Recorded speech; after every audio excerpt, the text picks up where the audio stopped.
Good morning. I am Catherine Ostrom for France News at 10. I am here with Dr. Richardson.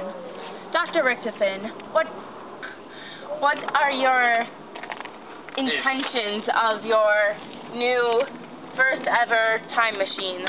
This is my creation. It's my child. My livelihood. But it will unravel mysteries of science never understood before. We can meet the dinosaurs. We can discover what really happened in Pompeii, and we can go back in time.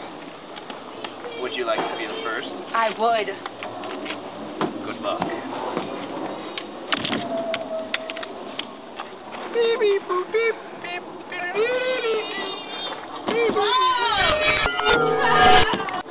What is that? Guard, open that. Yes, Your Majesty. On guard, on guard.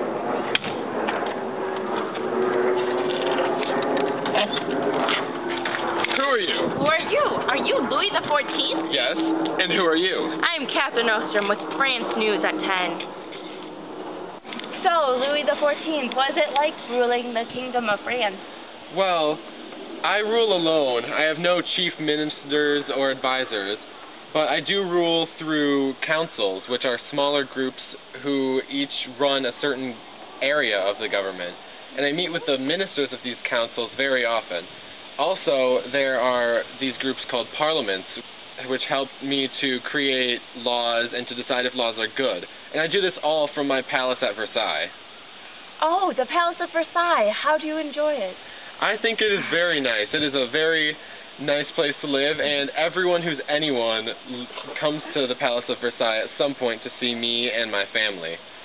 It is the grandest palace in the world. It has the nicest amenities, and I am waited on hand and foot. So, Louis the 14th, how did you come in power? Well, I came into power after my father died, and I was very young then. So my mother was the regent over the government while I grew up. And then when I came of age, I took over the kingship because of my divine right to be king. Basically, that means that God chose that I could be king. Very impressive. So, what are your viewpoints on religion? Well, my second wife, Madame de Maintenon, helped me realize how the Roman Catholic religion is so important to everyday life. I used to allow the Huguenots to practice their religion in our country, but now I decided to revoke the Edict of Nantes so that they can't anymore. And apparently many Protestants don't like this, but that is just going to be too bad for them because France is a Roman Catholic country.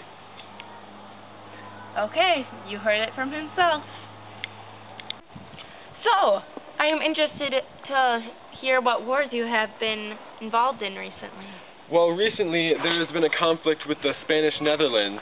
I believe that my first wife should have inherited the Spanish Netherlands through a series of complex marriages and such, but apparently the other rulers don't agree. So we were fighting over the land, but in the end I only got a little bit of land around the Spanish Netherlands.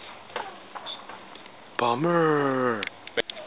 So, I'm actually interested in talking to your son. Could you zap me in my time machine to your son's power? I don't know. Guards, figure it out. What does this doohickey do? Get in there. Beep, beep, boop, beep, beep, beep, beep, beep, beep. Guards, open this door.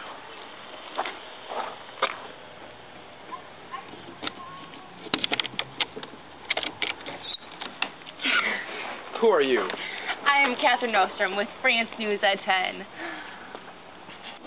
Louis the 15th, I was just talking with your father, Louis the 14th, and I'm interested to hear about your childhood. Well, at the age of 5, I came under power from the regency of the Duke of Orleans. The Duke of Orleans, great man, created a thing called the Mississippi Company, and it was a bank that was the bank for all of France that translated gold into paper money. and unfortunately it closed down due to its epic failures. So, what do you think of the Duke of Orleans? Well, despite him being a great man at the time, he took away a lot of the monarch's power by taking nobility and putting it in the parliament, increasing the parliament's power over France. So really the monarch, the crown of France, lost most of its power, and it will never be the same ever again. Ever. Again. Very fascinating. Thanks, Katie. Now back to you.